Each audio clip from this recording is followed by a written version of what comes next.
You are listening to the Horse Radio Network, part of the Equine Network family.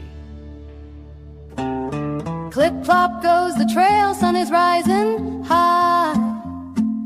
Two gals in the saddle, 'neath the big Nevada sky, laughing and chatting as the desert rolls on by.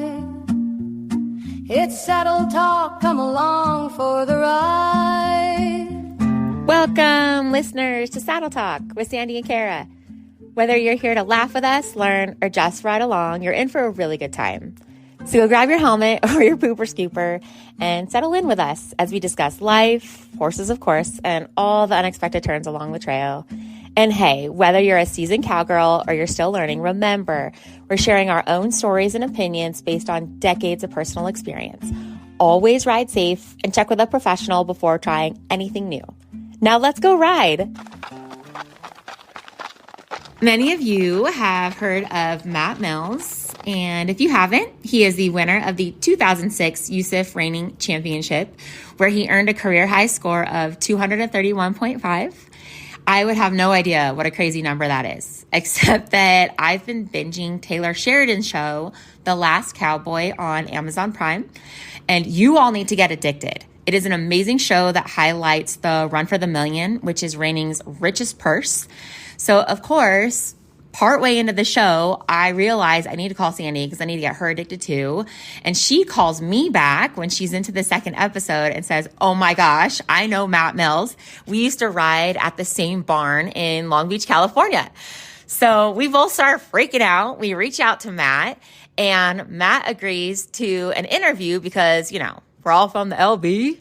And anyone from Long Beach supports each other. So you're all in for a really awesome treat as we caught up with Matt on a freezing day at his new barn in Weatherford, Texas, where we chatted about all things horses and all things life. Here's our conversation with Matt. Enjoy. So we want to thank you for giving us your time and doing this for us. We're new at podcasting, and we're just trying to find the people that we admire to talk to and put that out there for our audience, our small little audience, which we hope will be building. We're going to be connecting with the Horse Radio Network soon. So hopefully our audience will grow. Yeah. So Awesome. Thank you. Yeah. Thank you so much, welcome. Matt. My pleasure. Does your mom still live in Long Beach? She sure does. I miss it, man. Yeah. That's awesome. Yeah. So go ahead. Okay. Yeah, of course. So one of the questions that we came up with is just, I'm wondering how your training philosophy has changed. Like when you think about the span of your career, how has your philosophy changed? And we were wondering if there's an experience that you had that you couldn't have learned any other way. Oh, that's a great question. So, I mean, it's always evolving. I mean, I don't think really my philosophy's changed. It's always, of course, pressure release. It's always the fastest route to have the horse hopefully figured out what it is you're trying to get him to do. And I think through experience, through making a lot of mistakes, you start to notice things that work better than others. And really, ultimately, it just comes down to me. If I always keep the horse first and I always remind myself, this horse does not really know what it is. Like they really don't care about doing whatever job it is I'm asking them to do. They want to eat, drink, and they want you to leave them alone. Yeah. And if I try to keep things very simple and I try to base whatever it is I'm asking them off of that, it seems like I get further ahead. And I've just learned patience. I thought I had a lot of patience before, but even every year I'm just getting more and more patient because you do it long enough, you start to see horses that made it that you were patient on, and you start to see how there's so many different ways to get to where you need to go. And with what I do with competing, there's always deadlines set, which kind of makes things a little tough because it's not like some of my buddies like Clinton Anderson and some of these other guys that don't really have a deadline per se. Right. So you could be training forever. Well, with what I do, it's what, for a living, I've got to have a horse ready by such and such date when they're 3 or 4 or 5 or 6. And you could get caught up with trying to force a horse to be ready by a certain period of time. And it just doesn't work. It's what I've learned. And you have to do things as the horse allows you to do it. And It's got kind of like the tortoise and the hare. If you do that, you do it right from the beginning. The ones that have the aptitude and the talent to get to where you want to go, they always rise to the top. So true. Well, in that vein, what do you look for in a young horse that tells you that this one could be special? Are there any signs or that you skills? personally look for? Yeah. So, I mean, I like to look at their overall build, an athletic built horse, have a level top line, meaning that when they're at rest, their top line is very level from their ears to their tail. Is in a perfect world. I've seen that get disproved many times. But beyond that, the physical side, you want a horse that's willing to learn. Doesn't even necessarily, like I've seen, like the ones that I've started that just comply. Everything you say is okay, and they do it.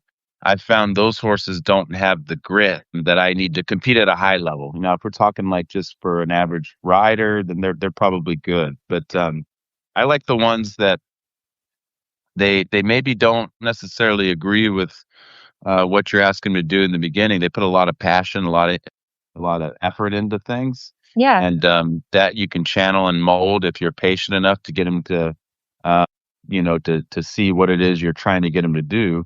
And those horses that are again, they don't have to just be yes, yes, yes, but those horses that are really, we could say good mind. That's such a broad statement, but those horses that they're sensitive, they're feeling, and they put a lot of effort into things. Those horses, for me personally, have been the ones that I've done the best on. Do you think that Blue Thunder, it can be one of those horses? I've watched him on your Facebook page and been following him. He seems really special.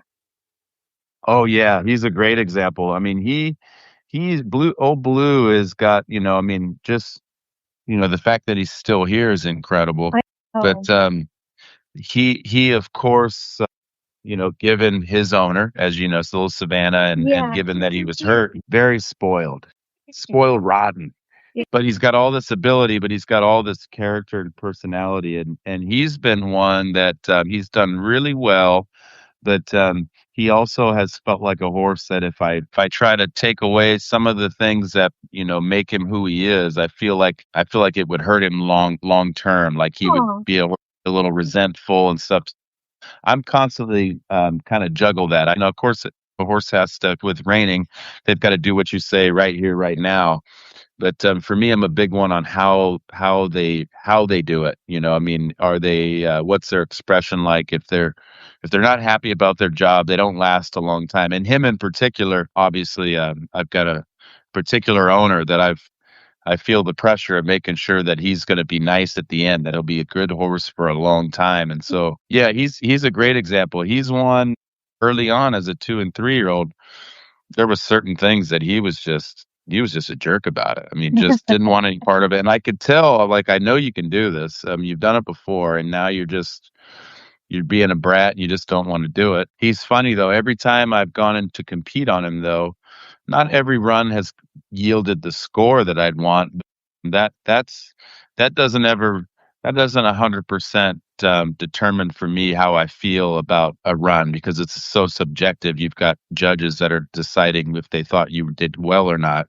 And I've seen that both sides, runs that I thought weren't good, that they were scored high, and the other way around. But what I'm getting back with Blue is every time I've gone, I felt like he's given me everything he's had. Oh, yeah. Good boy. Yeah. How do you manage that pressure, like for yourself, when you said you felt all of that pressure? How do you manage it when you're out there, and how do you help your horses manage it? That's a great question. I mean, that's where, experience comes into play. And, when you've done something long enough, you put the work in, you kind of, that's going to, set your mind at rest. But, and then also just the realization that it is what it is. It's a horse. I can't take myself too serious. I get paid to ride horses every day. I mean, I could be doing a lot of other things. So that helps. Yeah, that helps. But when you're super competitive, you start figuring out. I mean, it's a moving target. Every year I'm trying to improve and trying to find better ways of doing things, better ways to get things across to my horse. But I've always thrived on pressure. I mean, I'm better if you give me deadline, or you tell me, hey, I don't think you can get this done, that's the kind of thing that gets me up in the morning. Okay, that actually motivates you. I completely understand Mhm. that from a professional side. I know it sounds so silly. I've never thought of it being a horse trainer as a competitor. It's so weird. Yeah. I love a good deadline. Yeah. Yeah. If you could go back in time, what piece of advice would you give yourself? Your younger self. Yourself, like, because you're describing just like this journey. So, would you give yourself a piece of advice to, hey, younger Matt, buddy? Yeah. Yeah. So I'm guilty of being an optimist to a fault. And what I would tell my younger self is it's okay. You don't have to try to save every single one of these horses. And when I mean save, I'm obviously not life or death, but I mean as far as being a competitive reining horse or show horse, there's been many, many horses where I've continued for a lot longer than I should, mainly because I'm so pro the horse that I'm like, he's going to get it. I can change something. I can figure something out, and he'll turn the corner. And I've had it work many times, but with what I do, it's so competitive. The riders are so good. The horses are so good. I like to compare it to like racing, like let's say Formula One, which I'm a fan of. It doesn't matter how good a driver I'm in. At a certain level, we're all great drivers, and if this car just doesn't go as fast as the other ones, it's not going to get it done. So that'd be my advice to my younger self, is to make that call sooner.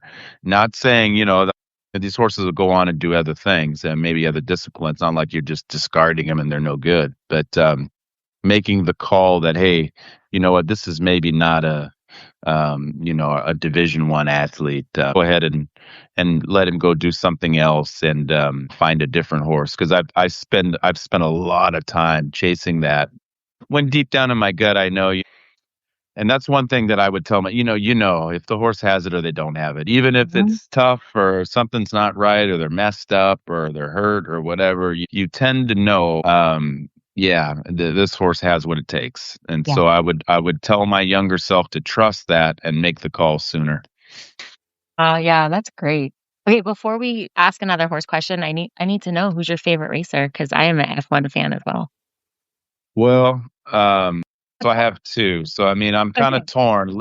Lewis Hamilton's my guy I mean, it's for hard not to sure. be, right? Okay. He's the guy. I'd love something about Max Verstappen, though. I mean, We he can be is. friends. We can be friends. Yeah, there you go.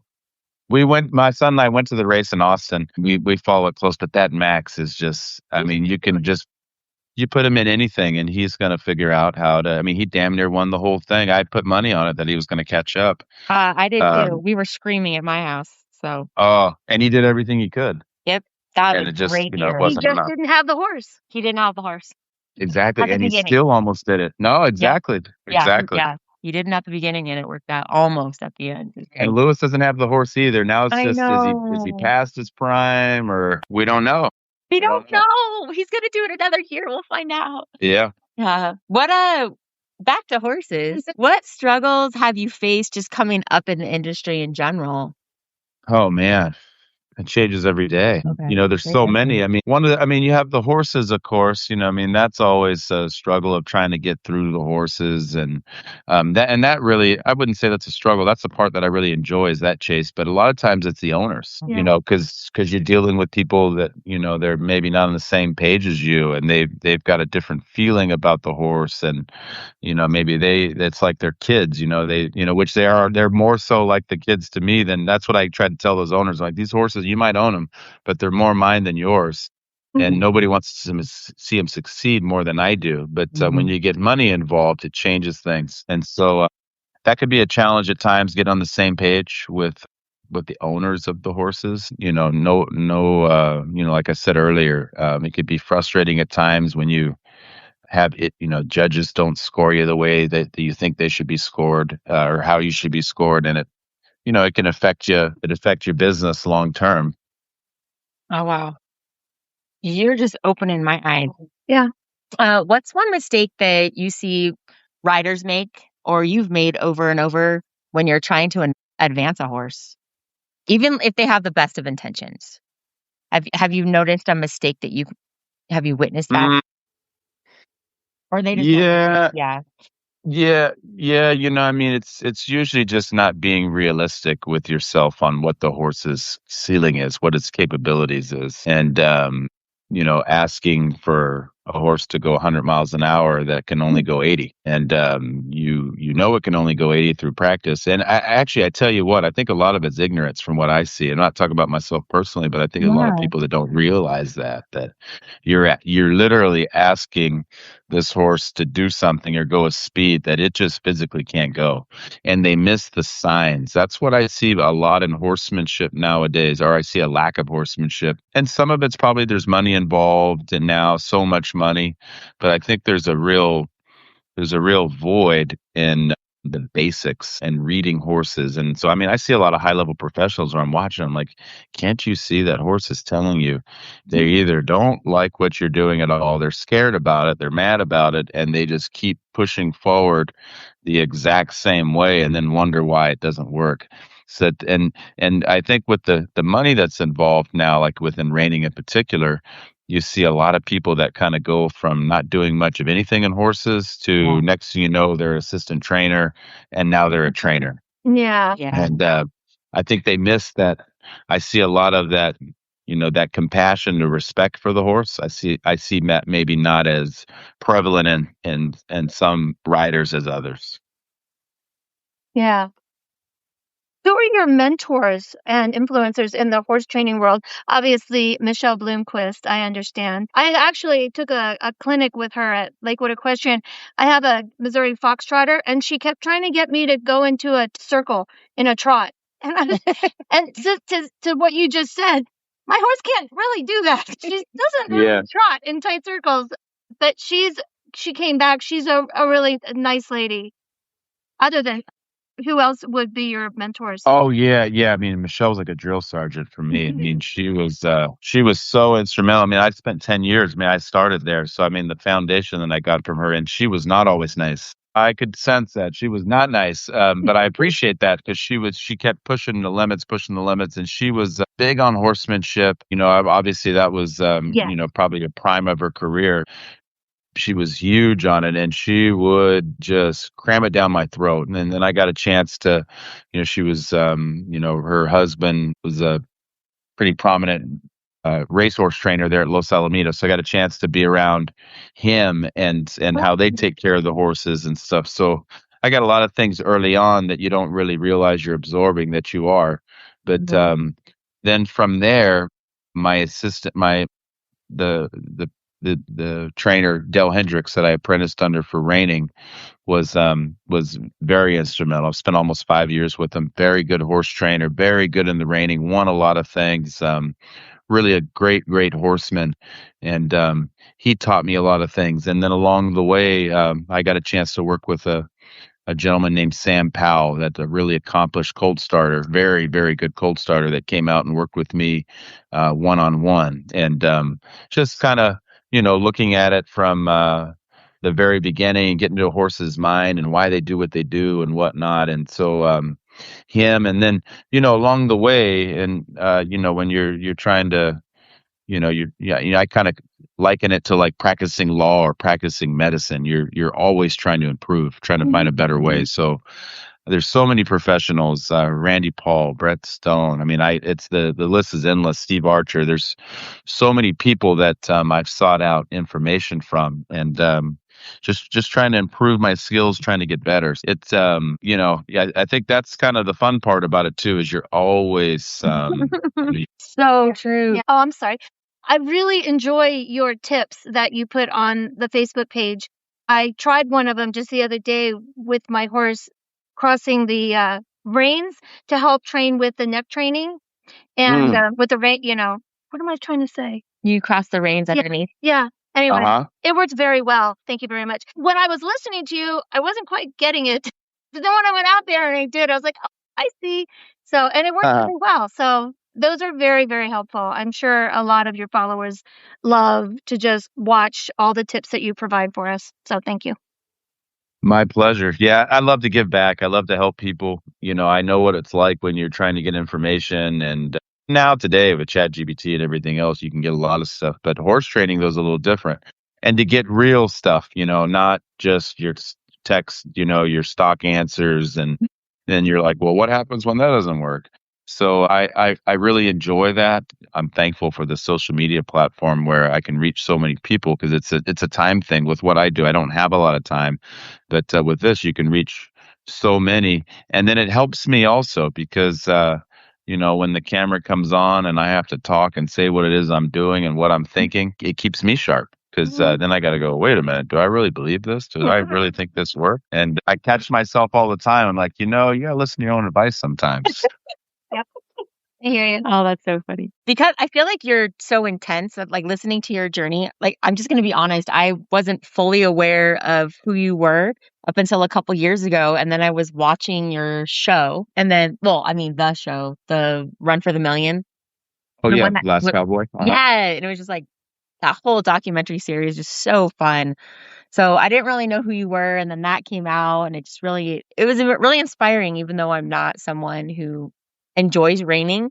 She does dressage. Yeah. I'm your fan here. Yeah, that's awesome. Yeah, dressage is good. You guys got a little easier path than us, but that's good too. I might have to fight you on that. I want you to put a full drape in your rein and then go do your pattern, go do your test and all that. I could. I know a lot of people couldn't. It's all hard. Anything at a high level is all hard to do. Yeah. And that's what I was thinking when you were talking. And I just thought to myself, wow, he sounds like an artist. The way that an artist absorbs and processes and applies, that sounds like you along your journey. And is there anyone today that you still work with? Are you still taking lessons yourself? Are you still, do you consult with professionals yourself? Oh yeah, for sure. I have a swing coach per se, like golf. Yeah. It's her name's Kim Horn. She's one of the greatest. Our founders, a guy named Bill Horn, is like kind of the godfather of reining. He's passed now, but she was right there, and his eyes and ears and right hand man or woman, I guess she's somebody that comes out, like every other month or so, and she comes to the competitions, and she's kind of like my quality control. She's not really telling me what to do, but she can kind of see, hey, what about this? Well, this worked well on this horse. So she helps with the continuity of things, and kind of will challenge me. Hey, I think this horse is, I think you're approaching it wrong, and it forces me to think and change. But then also, I live here in Weatherford, Texas. Casey Deary is a good friend of mine, another professional, and I'll call him. We have about 4 or 5 professionals that we all get along. We all respect each other, and we all trust that we're not trying to lead each other astray. Sometimes it's as simple as somebody watching, or they jump on your horse for a second and they say, hey, maybe try this. And like I say, we're all competitors. When it's time to compete, we want to beat each other. But we also understand these horses are such a challenge. If I happen to have a tool in my box that will work for a horse today, he knows down the road it might be the other way around. And so, and I really enjoy that part where we kind of get into the way, what's it take to have this horse be its best? And like I said, on competition day, Run for Million, well, of course I want to kick your ass, but we kind of compare notes though here and there. Yeah, there's actually a term for that. I don't remember the term. I'm at a loss, but I know like even the Wright brothers did it, where they literally would talk and they would just go back and forth between each other. And it was almost like creating a higher level of engineer or a higher level of competitor just through talking with each other about the subject. Exactly. And like what you said, and that's a great description as far as being an artist. That's really, if I had to paint myself as what or put a label, that's really kind of where I feel like I'm at my best, as far as like the coloring outside the lines, getting along with a horse that nobody else gets along with, but I'm able to figure out something that maybe isn't traditional that works. I have to make sure that I am putting in the everyday, the stuff that you have to do. I get more excited about the finishing part of it, trying to squeeze a little bit extra out of them. And what I've learned over the years is that, you gotta show up from 9 to 5, and you gotta put this time in, even when it's not exciting. That's the foundation that you're putting on. So later on, you can kind of ad lib, so to speak, and kind of, allow really pull out the style out of a horse. Oh, that's beautiful. Such an artist. While you're there, how do you avoid burnout for you, and how do you avoid burnout for the horse?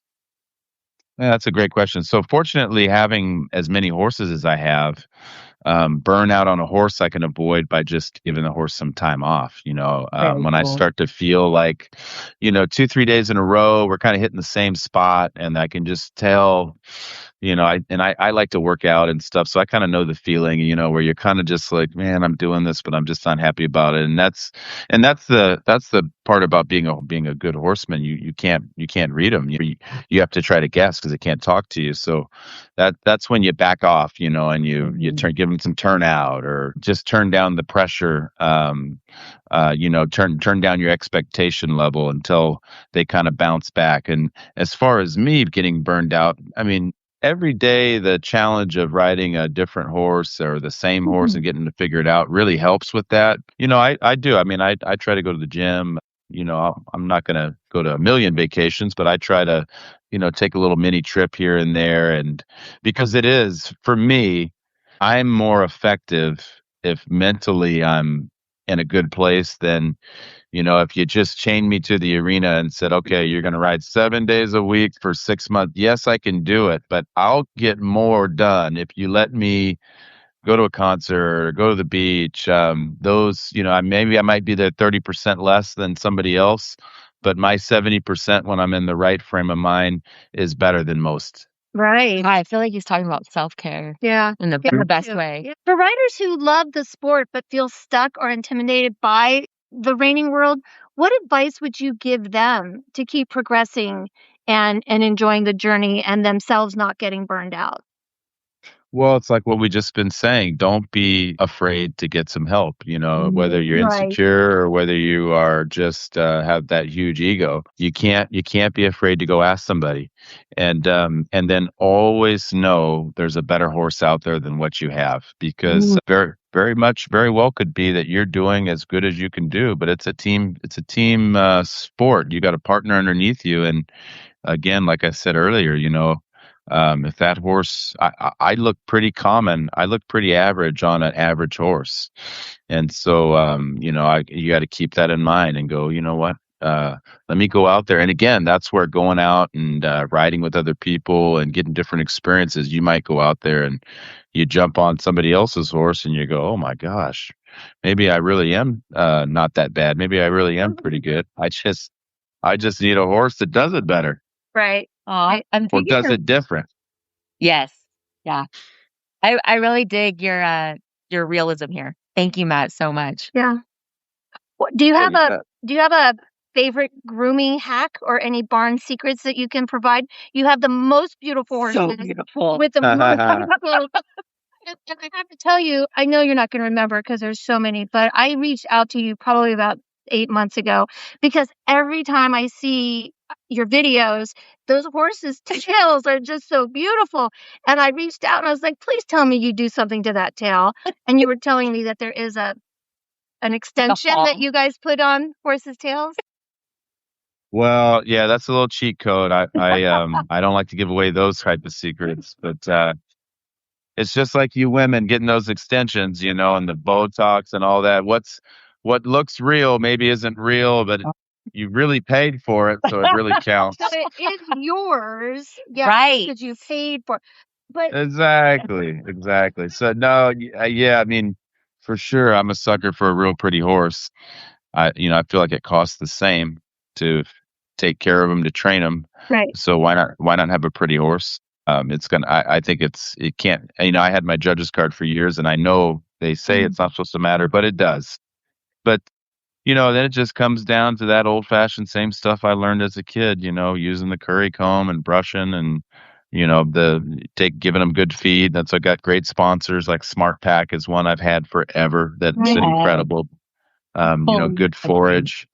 Just, really just being a good steward of your horse is number one. I mean, keeping the lights on them, of course, and the blanketing and whatnot. But if you just have in your core that you're trying to take the best care of your horse, that should always trump any competition, taking great care. And then, and honestly, in return, that's going to give you your best performance anyway. So, there's really no shortcuts. You gotta do whether it's veterinary care and stuff. There's so much that goes into it. There's so many little things that add up that you just have to try to win those little battles every day. You're not going to win them all. I mean, listen, I guarantee you there's people out there that groom them better than I do. But there's across the board though, feel like we're pretty solid in taking great care of these horses. Do you think the SmartPak vitamins are a contributor to the length of some of your horses' manes or the horses that you ride, or is that genetics? No, I mean, some of it's genetics for sure. Some of it's genetics, but no, I mean, the results for me over 20 years are undeniable with SmartPak, with Okay. whether it be the stuff for their hoofs, so they're of course the stuff for their hoofs is going to make their mane and tails grow. The joint supplements, and it's kind of one of those things now. I've been using it long enough that you don't really notice the difference till you get a horse that comes in that's not on it. Right. Yeah. And then you really notice. But yeah, I mean, SmartPak's kind of like the X factor for me.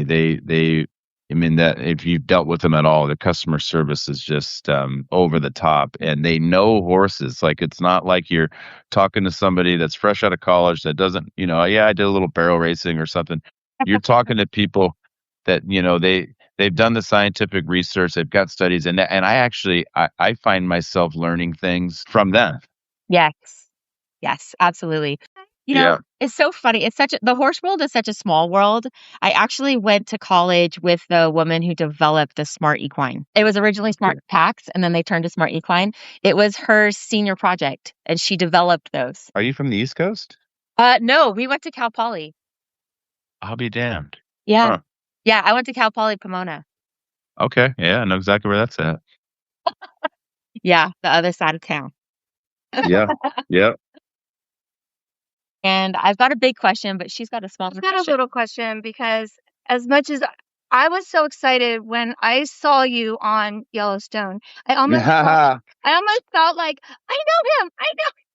Yeah. And I was screaming at my husband, and I just loved watching you on there. So I'm sure you get a gajillion questions about it, which I'm not going to ask. What I'm going to ask is, will you be on any of his future shows?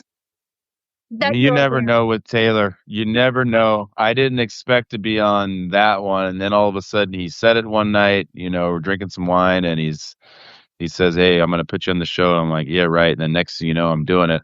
I don't have anything on the horizon, but you never know with Taylor and what he's going to do. And he loves show horses, reining horses. He loves the whole lifestyle so much that you can pretty much bet that he'll have some future projects with horses in it.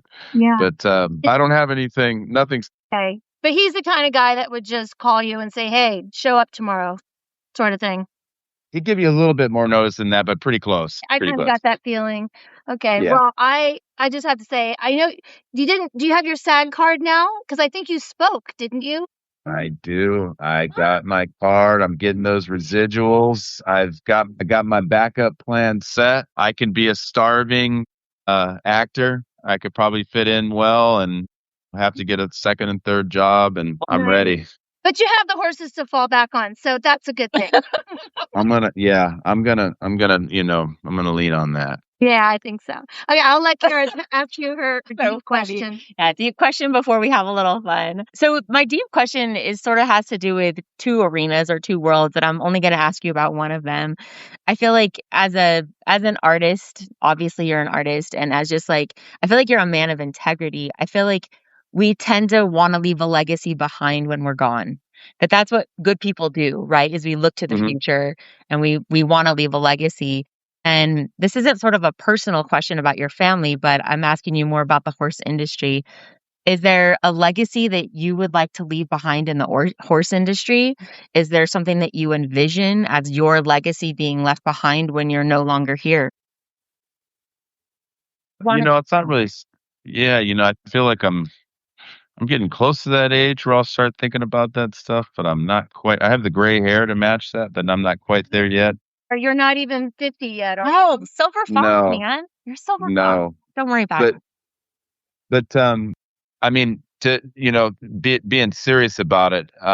I mean, I think just encouraging and hopefully inspiring others to try to help, try to pass whatever it is on to other people, and that it doesn't always have to be something that is monetized, which I get that all the time with social. I've been in social media now for like 11 years, and yes, I do make money off of that by different ways. If you watch, we try to give away way more than what we charge for. And that to me, that's, if you've been around me at all, I do a lot of things, not because I'm looking to make a dollar. It's because I know what the impact, I just remember as a kid what horses had done for me, and they still do. Such a form of therapy for different reasons. It could be, you could have a bad childhood, good childhood, whatever, but what you get out of it is just, it's so indescribable unless you had a chance to experience it. So for me, I enjoy exposing people that would not have the ability to have that experience. I like to do that, and then whatever, I plant that seed, and wherever it leads is wherever it leads. But that's kind of where, and then also that a lot of times we get caught up with worrying about making mistakes. And I'd love for mine to be, you're going to make mistakes. I've made a lot of them. I've made big ones, small ones. And the great thing in life, tomorrow is a new day. You get to start fresh. And with horses, more so than anything, people, of course, they're going to, hey, I remember what you did, or this mistake you made. Yeah. Our horses don't do that. Our horses now, granted, they might come out and they might act a certain way because you did some things you shouldn't have for a little while. But the minute the tide starts to turn, and they can sense, where you're at and what you're doing, I wouldn't say they're like mirrors, but you can immediately see the change. So I could, like, for instance, yesterday, maybe I pushed this horse a little too hard. Maybe I did a little too much. And I think about it overnight, and I come back the next day, and that horse will show you by its actions, hey, I mean, it's a little jumpy, a little jittery. And I immediately back off and change. And in, just short amount of time, that horse responds. And if you are, paying attention to that stuff, you'll start to notice, like, you go, oh, wait a minute, I need to chill out, which is probably why, most people probably say I'm way better. I have way more patience, and I'm way better with horses than with people. And that's from that, because you start to see how they respond, and you go, oh man, yeah, I'm kind of on edge, which is why I probably have the most diverse playlist on my Spotify as anybody on the planet, because I got to have everything to match whatever mood I'm in, or counter whatever mood I'm in. That's so awesome. Yeah, that's real too. That's real. Are there any other organizations you would like to give a shout out to before we play a little game and sort of wrap up our conversation? You were talking about, like, I know you said SmartEquine, but then when you were speaking, I was thinking about, it sounded like you've heard of I think it's Compton Cowboys. I used to give money to them every year. Oh yeah, Randy Savvy. I've been out there. The Compton Cowboys. Yeah, they cool. got a great program out there. Getting kids there in the inner city, very close from where I grew up. And that's a great program out there. And there needs to be, there needs to be more like that. And more light shed on that. And those guys get a lot of attention. But yeah, those guys are phenomenal. No, they're fantastic. Yeah. All right, are you ready for a little game? We're gonna play this or that. Have you ever played? I have. Let's do it. This is one of my favorite games to play with people. He's a teacher, by the way. Yeah. There are things that yeah. I'm a middle school teacher. God bless me. Yes, no kidding. You have patience. Oh yeah. It's a good thing and a bad thing to have that much of it. Okay, so here we go. This or that with Matt Mills. Barn cat or barn dog? Barn dog. Ooh, okay. Sandy beach or mountain retreat? Ooh, I like both of them, but I'm going to say, you're asking me on a day that it's freezing here, Sandy Beach. So you would stand in the middle. Yeah. Trail riding or competition? Competition. Hands down makes Yeah, sense. of course. Yeah. Mare or gelding? Ooh. Mare. Oh, Do you think mares are better suited for reining? Do you notice any difference between the two? I think it depends on the rider. Okay. Mare's a really good mare. They will do things. They'll try harder for you than even a stallion will. absolutely. I agree. Now it doesn't mean it's going to be clear, smooth sailing every day by any means. And I'm not going to even touch any parallels there at all. When you get the right one, they will give you everything they have. And my experience has been that and the results don't lie. I take a fantastic mare every day of the week. I like this guy. All right, Matt. Pointy boots or square toe? Where are we going?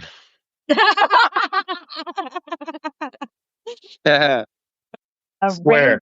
I've got the in between. I've got the hybrid. I got the in between. Oh yeah, those ones are cool. Oh, the ones that are just kind of like. Yeah, my husband wears those. Yeah. Yeah, I got some De Niro. I got some, and by the shout out to it, my sponsors, De Niro boots, the best. They're made in Italy. They make and they're so good looking. They really are. Exactly right. Oh, you got to look good, like Deion Sanders. Look good, feel good. Now I know what I'm buying Sandy for Christmas. Mm-hmm. Wrangler or Kimes? Oh, Kimes. I started out in Wranglers, but Kimes. She told me that nobody wears Levi's anymore. No. You know what? Actually, Taylor Sherrod, I'll pull some Levi's. Maybe he's older. Next. He is older than me. He's the generation before me. Yeah, but I bet you he's not older than me. Yeah, that's true. All right. Matt, Tams or Sheps? Huh? I thought you might get it. I thought you might get it. Tams is that restaurant in Long Beach, and they got really good food, and it's not like a mix of a Mexican and American food, and it's super greasy and yummy. And then Sheps, I looked up your hometown where you are now, and I was like, it looked similar. So, I know Sheps. Yeah, I haven't been to Tams. It's been a minute. It's been since '97 since I lived there. Okay. When's the last time you visited your mom? 97? No, it hasn't been that long. Well, next time you go to Tams. Yeah. I'll have to check it out. I mean, Sheps is legit. Sheps got the best onion rings. Then you need to go to Tams. Then I definitely need to do that. I'm due to come to Long Beach, so I will check that out. Good. All right. Eminem or Dr. Dre? Oh, Dr. Dre. I mean, I like him. I love them both, but no contest. No contest there. I agree. No. Snoop would have been the better choice. He's the Long Beach guy. I told her when we were putting this together, and I said, "Oh, Snoop Dogg." She's like, "Oh no, not Snoop Dogg." I was like, "Dr. Dre." Okay. Yeah. George Strait or Blake Sheldon? George Strait. Yeah, I knew it. I used to be a George Strait kind of guy. No disrespect to Blake, but George is. Yeah, he's on the Mount Rushmore. I love that. And our final one, we will see. I feel like this is the litmus test. Android or Apple? Apple. Yes, I want Apple. Steve Jobs guy. Yeah, well, we're recording on an Android. So. I hope everything works then. Oh, stop it. Yeah. If not, I'll be texting you again. I guess we don't get another chance with you, huh? Then we'll have to do it on an Apple device. Oh my gosh, Matt, thank you so much. This is really fun. You bet. Get the combo. Yeah, it's been really nice. And do you have any plans to qualify for Run for the Million again in the future? Oh, every year I do. I'm getting ready. That's what I'm gearing up for right now. March 21st, right here in Weatherford, actually at Bosque Ranch at Taylor Sheridan's place. Yeah. It normally was in Arizona, this qualifier, but it's going to be right here in my hometown, about 10 minutes away from the ranch. So I'm gearing up for that and shooting for Vegas. Need to go win that thing. Yeah, we will send all the positive vibes out your way. And if you make it to Vegas, we'll even take a day trip and go. Yeah, we'll take a girl trip. We'll be there. Yeah. Screaming for you. All right. I'm going to hold you to it. Well, thank you again, Matt. We really appreciate your time. Yep. You take care of You bet. yourself and your family. Thank you. Good luck. Yeah, Okay, thanks, bye. All right. Bye-bye. Hey, friends. That's the end of today's ride. We hope you enjoyed listening. Don't forget to follow Saddle Talk with Sandy and Cara, wherever you get your podcasts. Please leave us a review, share us with a friend, and saddle up with us next time as we ride through more stories, questions, and our wild tangents. Till then, friends, keep your boots dusty and your hard hats on. We hope to see you out on the trail. Sandy and Cara stirrups swinging free, talking about life and love and mystery. From coyotes to coffee, they'll cover it all with the sagebrush blowing and the wild birds call. So cinch up your boots, we're hitting the track. Saddle Talk's on and we're not looking back.